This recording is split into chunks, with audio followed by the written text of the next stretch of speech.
Hello, my Built 5000 Nation. How is everyone doing today? Hopefully, everyone's having a great day. If not, I hope it gets better from here. We are back with a new MrBallen video. This one is titled something.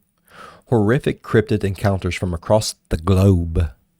Alright, I'm excited again in today's video. If you guys are excited as I am, please go ahead, turn them lights down low, put on something comfy, cup of something special. Let's get creeped the hell out. Cryptid creeps. Let's get into it. Today, we're going to look at two spooky stories about people's run-ins with terrifying creatures.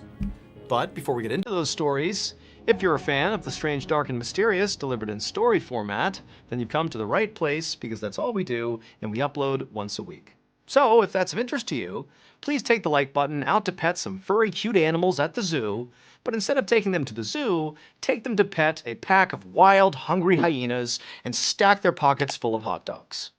Also, please subscribe to our channel and turn on all notifications so you don't miss any of our weekly uploads. And also, I am on tour right now, so be sure you follow me on Instagram. My Instagram handle is just MrBallen, where you will see all the behind-the-scenes magic of us being on tour. It's really good. Again, Hell yeah. Instagram, MrBallen is my handle. Check it out.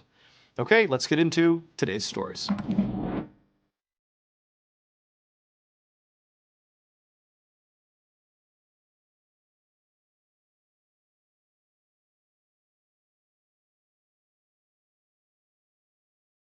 Just after midnight on May 1st, 1971, a 20-year-old woman named Elizabeth Ford was sleeping on a couch in the front room of a small house near a city in Arkansas called Tsarichina. Elizabeth and her husband Bobby were staying at the house with Bobby's brother and his wife, who owned the house. Bobby and his brother were still both awake, and Elizabeth could hear them talking in the kitchen quietly. The house was surrounded by woods and swampland, and Elizabeth had opened up a window above the couch so a breeze was blowing in. Now, usually, she slept really well with the sound of the woods in the background. Yeah. But tonight, she was tossing and turning. I would. And this was because, as she lay there trying to sleep, she became very aware of a unique sound coming from outside that was not the sound of, the trees blowing in the wind or the insects buzzing. This was something else. It was a slow creaking sound. And at first, it kind of sounded like it could be out in the woods somewhere, but eventually Elizabeth realized this creaking sound was sort of moving back and forth, right outside on the porch below the open window. Suddenly, Elizabeth's eyes flew open and she looked at— It's a werewolf. It's a scatch and squatch.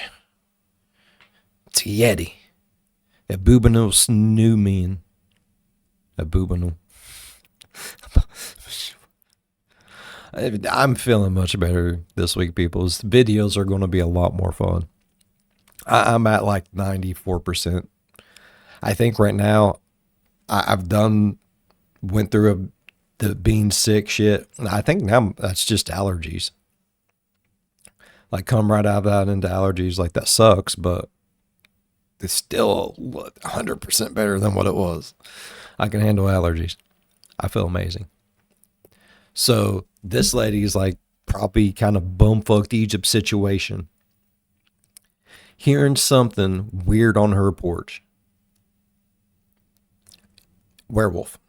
At the window because this creaking sound had just intensified and then came to a stop on the immediate other side of this window. Like there was something heavy right outside. Elizabeth sat up to face the window, but she didn't see anything outside through the screen. And so right away, she felt totally relieved. She didn't know what that sound was, but clearly there was nothing there. However, just to be certain, she decided she would go a little bit closer to the screen and actually look right up close to— Now see, I like it when he points at me like we're doing. I don't know. See, I've played a lot of video games in my day, and I like playing scary video games. Like, I don't do very well with jump scares at all. Jump scares, literally my kryptonite. But one thing I have learned is in the years of playing stupid ass horror games is don't ever walk up and put your face up to fucking shit. Something's going to look back at you every fucking time. Just saying. Just saying. I know video games don't mimic life, but in the years I've been alive, I've learned not to just put my face up to weird holes. Make sure there was nothing down below on the porch. And so Elizabeth leaned forward and pressed her face to the screen and began to look.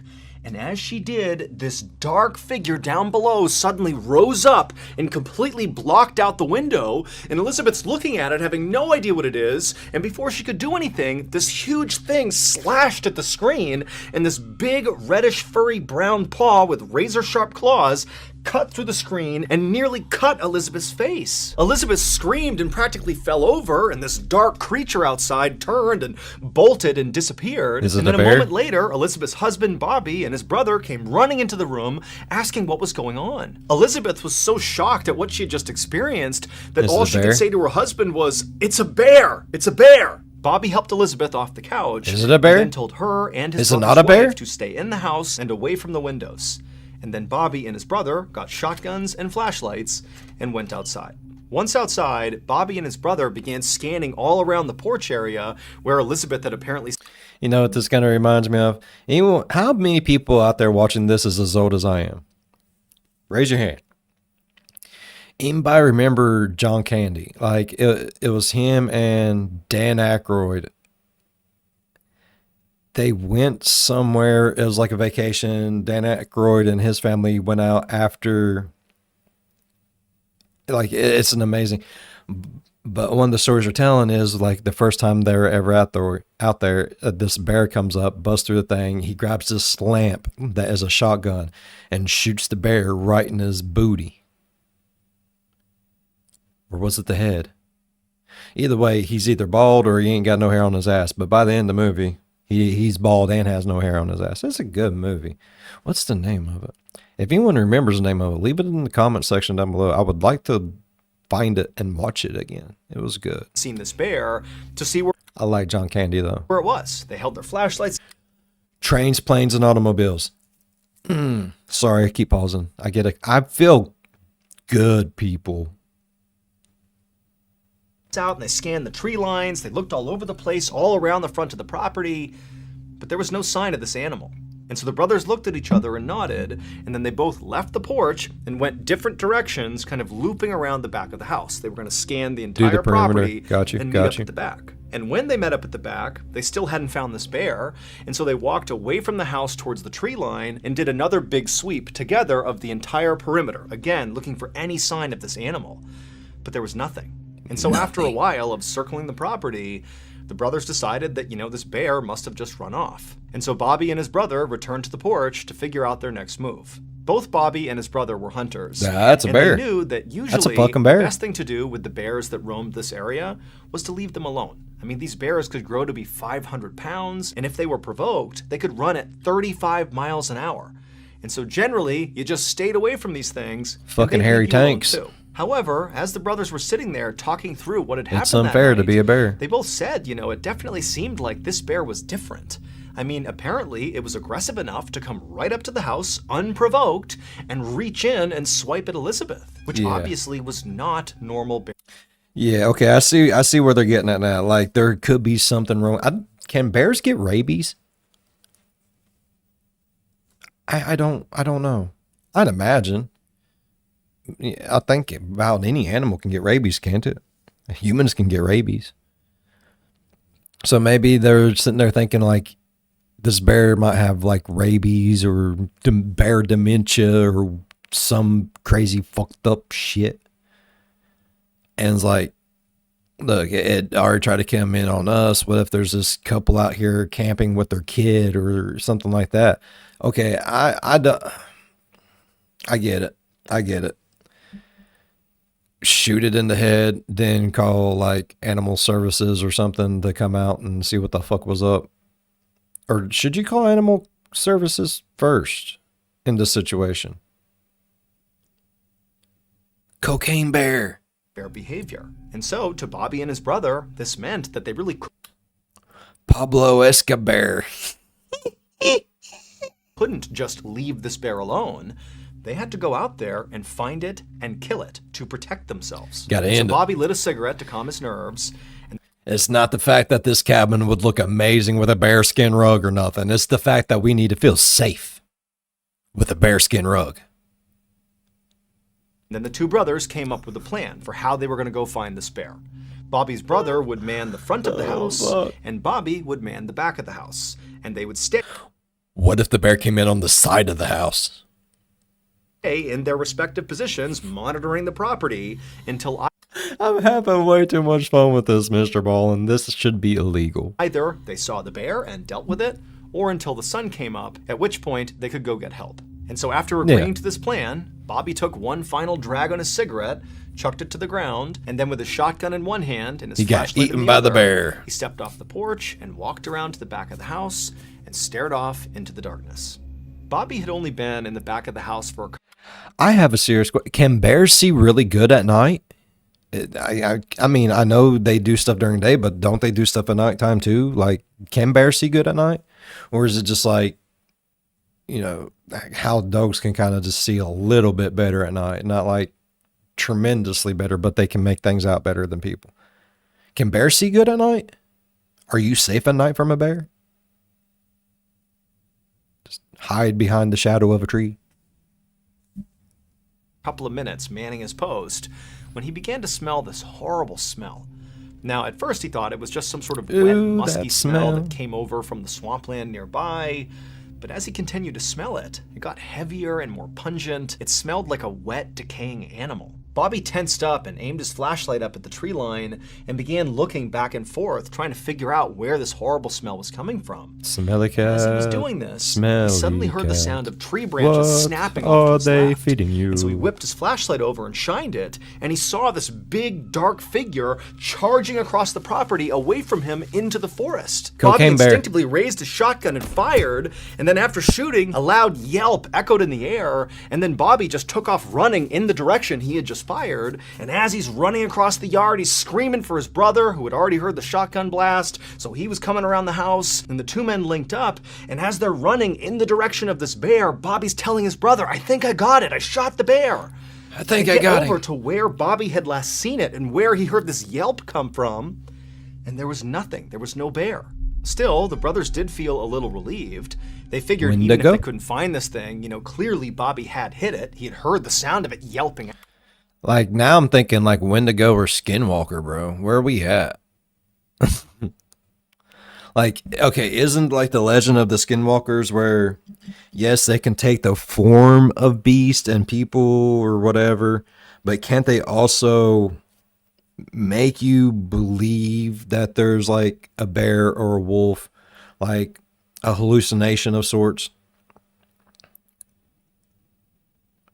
Am I dumb? I'm probably dumb. It's fine if I am. I'm used to that. But, like, I don't know. Now I'm just kind of thinking like it's Wendigo or Skinwalker. Like, either it became a bear, got shot, turned into something smaller, and, like, snuck away to mend its wounds. Or it was a hallucination the whole time. The guy thought he seen a bear running at him, and it wasn't there at all. Like, it was all just in his head. Like, did the brother heard the shot, but did he hear the you know what I mean?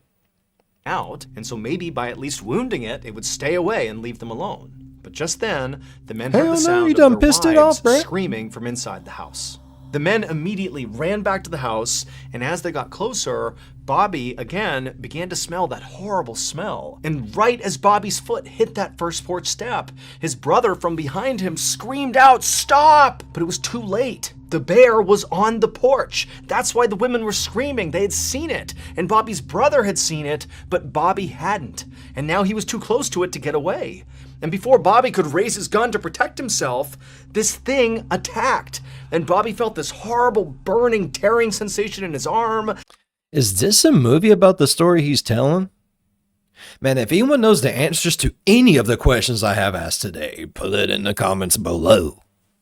Please. He fell to the ground, twisting wildly back and forth, trying to protect himself. He was pinned underneath this enormous bear, level with its chest, with its arms and legs on either side of him. And that horrible smell he was smelling was clearly coming from this animal. That's all he could smell from underneath. But just then, Like it was like death? a miracle, because to his side, Bobby could see there was an opening, and so he rolled and somehow got out from underneath this enormous creature. Bobby scrambled up to his feet, and he darted past the bear and rammed into the closed front door of the house. It popped open, he fell inside, Well, and that's his not wife safe ran against the forward bear. and shut the door behind. Like, if this scrawny motherfucker going through there, you think that's going to stop that 500-pound bear? I think I would be doing something. What's this dude? At most, maybe 200 and some pounds from what we're seeing. A bear's double that, and if he just shoulder checked this door enough flung open, you are not safe with a 500-pound bear coming at your ass, bruh. Common sense, people. Do math. Him, leaving Bobby's brother outside on the porch One is the loneliest number. alone with the bear. But before any of them could do anything about that, they heard the sound of his brother's shotgun going off. Oh, Then shit. there was a long moment of silence. Inside the house, everybody was frozen. A few seconds later, the door slowly opened and Bobby's brother walked inside. Everyone was too shocked to say anything, so for a second they all just stared at each other, and then finally Bobby asked him, "Is the bear dead?" And Bobby's brother, with a trembling voice, said no. And that wasn't a bear. As soon as dawn broke and it was not dark outside anymore, Bobby's wife drove him to the hospital where they would treat him for shock and for the wound to his shoulder. They had hoped to find it somewhere on the property, either dead or wounded, based on Bobby's brother's account of having fired at it basically point blank, but the creature was gone. They did find its tracks though, and this discovery made it clear that Bobby's brother was right, that this wasn't a bear. Because in the dirt surrounding the house were all these bizarre footprints and handprints of a creature that seemed to walk on its hind legs with 3 toes on each and had 3 long sharp claws on its hands. And as unbelievable as this all seemed to the Like a police, werewolf this or a actually Wendigo? tracked with what Bobby's brother said he saw when he was out on the porch. What'd he say he said saw? He saw a creature with reddish-brown hair all over it that stood over 7 feet tall, and after being shot, it took off running on 2 legs, and it ran fast. But the most terrifying thing about it, at least according to Bobby's brother, was actually its eyes. They were blazing red. And when the news of this attack spread to the Wendigo. nearest town, which was called Fouke, the people there knew exactly what this creature was. For 200 years, people in that part of Arkansas had been talking about this huge creature that was sort of like a Sasquatch that roamed the forest and the swamps. They said it was fast and elusive, and it ate livestock and pets. They called it the Fouke Monster, or sometimes the Boggy Creek Monster. But Bobby heard of the Ford Boggy and Creek his Monster. family's encounter with this creature was unlike any other story that had been told about the Fouke Monster. While some people claimed in the past that this creature had attacked people, nobody had ever heard of it actually coming up to somebody's house, trying to break in and terrorize a family.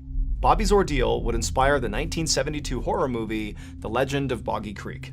Over the years, Oh, I gotta police watch that. That officers is a and some movie. scientists It's a movie. It's a movie. Never mind. I don't need your answers in the comments below because I got the answer.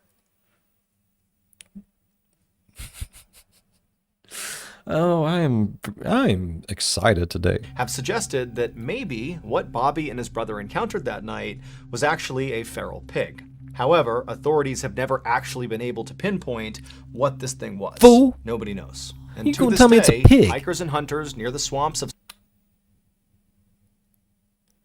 A pig? Don't pigs have hoof looking like splits in 2? Not 3? Right, they got like the little with the little thing in the back, right?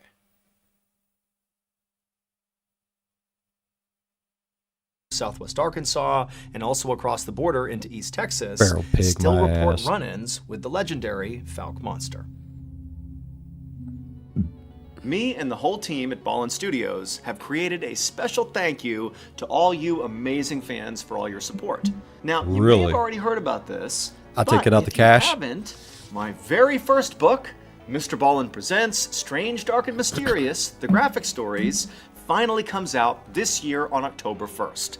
But that's not the thank you. The thank you is For anyone who pre-orders this book, which includes 9 feature-length, amazingly illustrated stories, you will immediately gain access to a secret 10th story that's not in this book. This secret story is called audiobook A Forest So Evil, and it's really good. So here's how you get it. After you pre-order your book, whether you've already done that or you do it now, you're going to get a confirmation code. Go to the link we provided below and enter that confirmation code into the text box, but be sure you select the appropriate vendor beforehand where you pre-ordered it from, and boom, you will immediately gain access to this secret 10th story. I am truly touched at all the support you've shown me over the years, and so I really hope you enjoy this bonus story as a big thank you. Again, pre-order your copy today, and then head to the link in the description, enter your confirmation code. To everyone not in the US, I do apologize. I love MrBallen. That does suck, man. Hey, but if it's any consolation, if this tour goes good, maybe he will do like a world tour. You know what I mean? To get that bonus 10th story called A Forest So Evil. Forest So Evil. Hellhound. On the evening of August 1st, 2015, a 20-year-old man named... So is he doing like a thing for Halloween? It's like, wow, we're doing some spooky shit. It's not October yet, but I'm okay with that. Fraser Beloyi walked alone down a main road toward his village in the South African province of Limpopo. Fraser was on his way home from work, and he was pretty desperate to... I like that name, Limpopo. Where are you from? I'm from Limpopo. How do you spell that? You spell it Limpopo? I like that, Limpopo. Get there. It was only about 7:30 p.m., and usually around this time, Fraser was used to seeing other people out and about on this road, just kind of walking around in the dusk, or, you know, chatting or doing various errands, but tonight there was nobody out there. And in fact, in recent days... Oh no, no one in Limpopo. Where'd all the Limpo people go?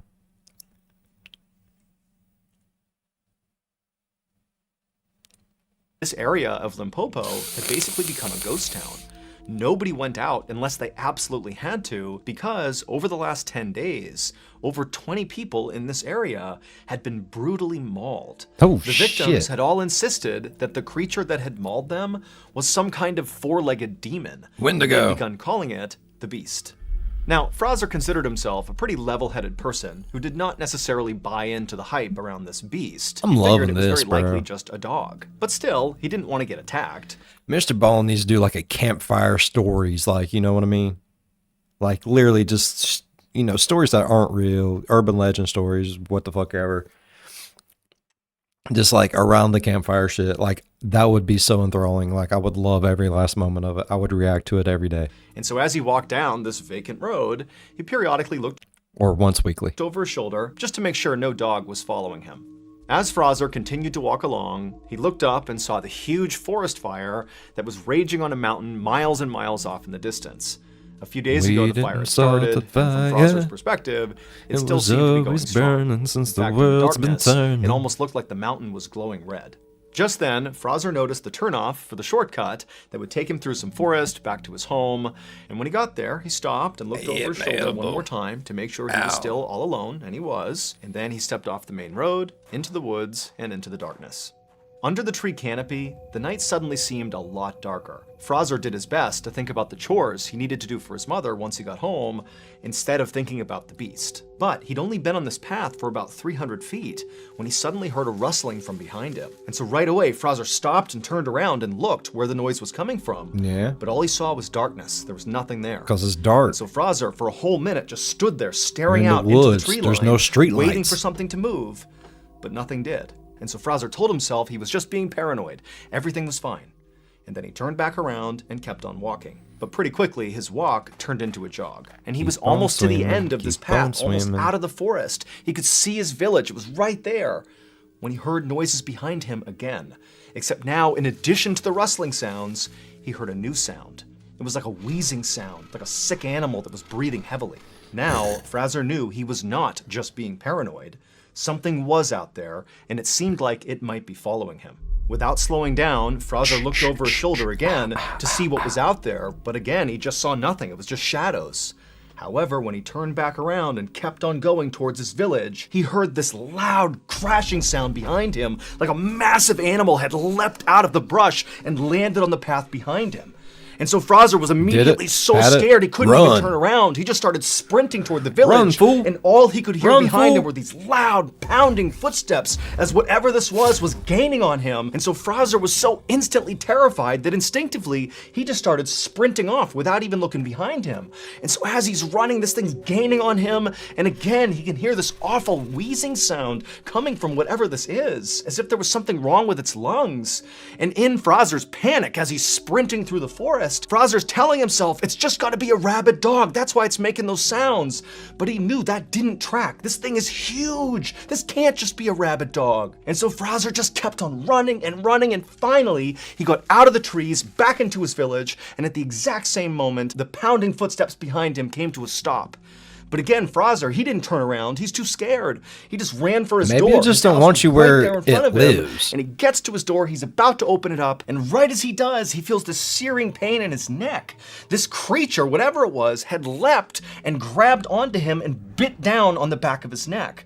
And so Fraser crumpled to the ground and threw his arms up over his head to protect himself. And with one eye, he can see it's this massive black creature on top of him, chewing on the lower half of his face.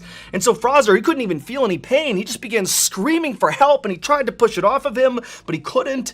And then a second later, a flash of metal came across his eye as his mother and other villagers who had seen this happening and heard him screaming came out and began smashing whatever this was with shovels. Holy shit. A second later, Fraser's pulled away and dragged towards his house, and this huge black creature...